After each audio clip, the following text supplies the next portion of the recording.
The Wind in the Willows by Kenneth Grahame, illustrated by Renee Cloak.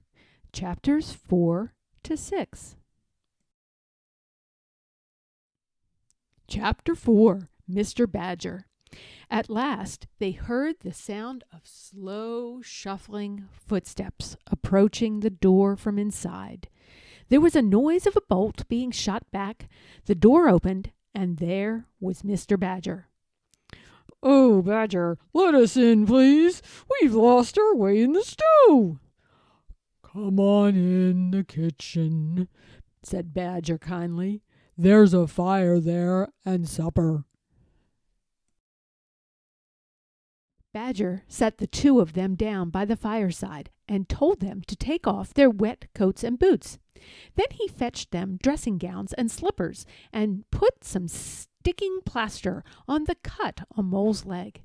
And as he started laying the table for a lovely supper, both Rat and Mole felt they were miles away from the wild wood outside. After supper, they all sat around the fire and talked about Toad's troubles with his new love of driving fast cars, until it was time for bed. Then Mr. Badger took Rat and Mole up to the spare bedroom in the loft, where there were two beds surrounded by all his winter stores. When they came down to breakfast very late the next morning, Rat and Mole found two young hedgehogs eating porridge out of wooden bowls. They also had been lost in the snow, and hardly had they all sat down together when there was a clanging of the doorbell, a stamping of feet in the hall, and in rushed Otter. "They've all been so worried about you on the river bank," he cried. Soon after breakfast, Mr. Badger sent the two hedgehogs off home and suggested the others should stay to lunch. Mole told him how much he liked living underground. "When lunch is over," agreed Mr. Badger, "I'll take you all around this place of mine." And true to his promise, he lit a lantern and showed Mole all over his house, through narrow passages, long corridors, vaults, and storerooms. When they got back to the kitchen again, they found that Rat was very restless. "Come on, Mole," he said anxiously. "We must get off. We don't want another night in the wild wood." "It'll be all right," said Otter. "I'm coming with you." Chapter 5. Mr. Toad. On a bright sunny morning, early in the summer, Mole and Rat had been busy with the boat. They had been painting and varnishing and mending the paddles, and they were just finishing their breakfast in the parlor when there was a heavy knock on the door. "Bother," said Rat all over egg. "See who it is, Mole, will you?" It was Mr. Badger. He strode heavily into the room, looking very, very serious. "Toad's hour has come," he said solemnly. "This very morning, another new and very powerful motor car will arrive at Toad Hall. You two must come with me at once and stop him doing any further harm." "Right you are," cried Rat, starting up. "We'll rescue Toad. We'll convert him." The three of them set off up the road, and when they reached the carriage drive of Toad Hall, they found a shiny, new, bright red motor car standing in front of the house. And just as they arrived, Toad came out dressed in goggles, cap, and an enormous overcoat. "Hello, you fellows," he began cheerfully. "You're just in time to come for a jolly—" But Rat and Mole grabbed him. Mr. Badger strode up the steps to the front door. "Take him inside," he said sternly to his companions. Then he turned to the chauffeur in charge of the new car. "I'm afraid you won't be wanted today," he said. "Mr. Toad has changed his mind." And he followed the others inside. "Now then," said Mr. Badger to Mole and Rat, "take those silly driving clothes off him." Toad was kicking and struggling, so Rat sat on him while Mole got the motoring clothes off him a bit by bit. "You've taken no notice of our warnings," said Mr. Badger severely. "You're getting us all a bad name by your furious driving."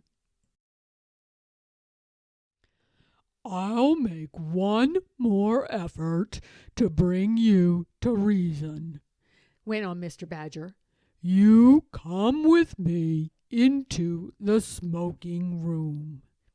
3/4 of an hour later, Mr. Badger reappeared with a limp and a tearful Toad.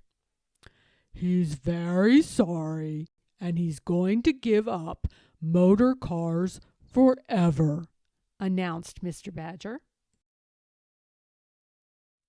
Mr. Badger asked Toad to repeat in front of his friends what he had just said in the smoking room.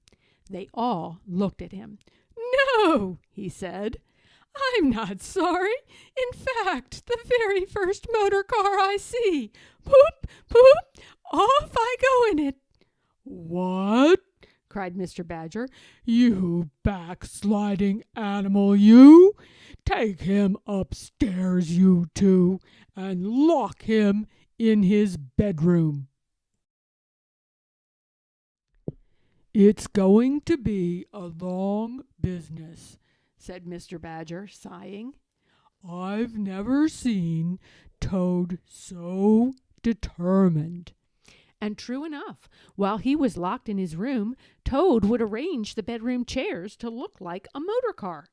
Then he would pretend that he was in the driving seat and drive along, poop, poop, until he had an accident. One day, when Mole and Mr. Badger had gone out for a ramble in the woods, Rat went upstairs to see Toad and found him still in bed. "Ratty," he murmured feebly, "would you go to the village quickly and fetch a doctor? Even now it may be too late." Rat hurried from the room, being very careful, however, to lock the door behind him. "It's best to be on the safe side," he said to himself. "I'd better humor him and go," he thought. "If there's nothing really the matter, the doctor will tell him he's an old ass." So he ran off to the village on his errand of mercy. Little did he know that Toad had hopped out of bed as soon as he heard the key turn in the lock. Toad got dressed quickly in his best suit and filled his pockets with money. Then he took the sheets off his bed. He tied them together and fastened one end to the center mullion of his window. He scrambled out of the window, held on to the sheets very tightly, and slid gently to the ground below. Taking the opposite direction to Rat, Toad scampered off happily, whistling a merry tune. Poor Rat felt a terrible fool when Mr. Badger and Mole came back, and he had to tell them that Toad had escaped. "You've been a bit of a duffer this time, Ratty," said Mole. "Toad, too, of all animals." "He did it awfully well," said Rat. Meanwhile, Toad, gay and irresponsible, walked briskly along. "Smart piece of work, that," he said to himself, chuckling. And when he reached a little town, he went into the hotel and ordered a slap-up lunch for himself to celebrate his escape. He was halfway through his meal when he heard a poop-poop and a motor car stopping outside. The occupants came inside, and Toad could contain himself no longer. Out into the yard he went to have a look. I wonder if this sort of car starts easily, he murmured to himself. Of course, Toad just could not resist the temptation. He got in, started the engine, and drove out of the yard. He drove out of the town and sped through the open country beyond. He felt that he was Toad once more, Toad at his best, Toad the terror, the traffic queller. The miles were eaten up under him as he went. He knew not whither, living his hour, reckless of what might come to him. Let me see, said the magistrate. He's guilty of stealing a motor car, of driving dangerously, and of cheeking the police. What's the stiffest penalty we can give him? 20 years, said the clerk. Excellent, said the magistrate. So poor Toad was taken off to prison, loaded with chains. They had to drag him from the courthouse, shrieking and protesting, past the crowds in the marketplace and across the drawbridge of the grim old castle. They took the unhappy Toad past sentries and guardrooms full of grinning soldiers. They led him right to the door of the grimmest dungeon that lay in the heart of the innermost keep in the castle. The rusty key creaked in the lock, the great door clanged behind him, and Toad was a helpless prisoner. Chapter 6. Toad's Adventures. Chained up in his dungeon, all alone, Toad shed bitter tears and abandoned himself to despair. This is the end of everything, he wept. How can I ever hope to be free again? And for several weeks he refused all food brought to him by the grim and ancient jailer. But the jailer had a daughter, a good-hearted girl, who helped her father sometimes in the prison. She was very fond of animals, and she said to her father one day, "I can't bear to see poor Toad so unhappy and getting so thin." "Let me look after him," she pleaded. "Do as you like," said the jailer. So, that very day, the jailer's daughter went to see Toad, to talk to him and to tempt him with food. At first he would not be comforted, but when she brought him tea and a very thick hot buttered toast, he started eating again, and they had many interesting talks together. She told him that she had an elderly aunt who was the washerwoman at the prison. She suggested that if Toad gave this lady a little money, she might be willing to let him have one of her dresses and an old bonnet so that he could escape from the castle. And so, next morning, the girl brought her aunt to Toad's cell. Shaking with laughter, the jailer's daughter helped Toad to dress up in the cotton print gown, arranged the shawl, and tied on the washerwoman's bonnet, all of which her aunt had brought in her bundle of washing. Then the pair of them tied the old lady up to make it look as though the daring Toad had overpowered her to steal the clothes. With quaking heart but firm footstep, Toad made his way through the castle. The warders and the soldiers joked as they saw the stout little figure in familiar clothes go walking by. Every door and every gate was opened for him. Even so, it seemed hours before he crossed the last courtyard, and then he was walking across the drawbridge, free.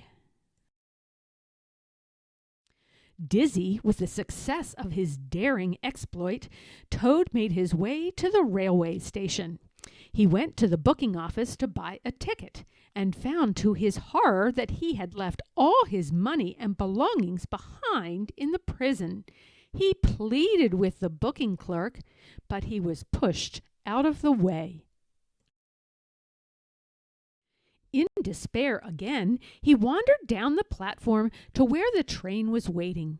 He told the engine driver all his troubles. Luckily, the engine driver was a very kind man. He told the poor washerwoman that if she washed a few shirts for him, she could have a lift in his cab. Toad was very thrilled as the train sped along, but after a while the engine driver said that they were being followed by another engine. "And it's crowded with warders and policemen," he exclaimed. So he slowed down enough for Toad to jump off as they passed through a thick wood. He rolled down an embankment and scrambled into the wood. He watched his train get up speed again and disappear. Then the pursuing engine roared past, everybody shouting, "Stop! Stop!" Toad had a hearty laugh for the first time since he was thrown into prison.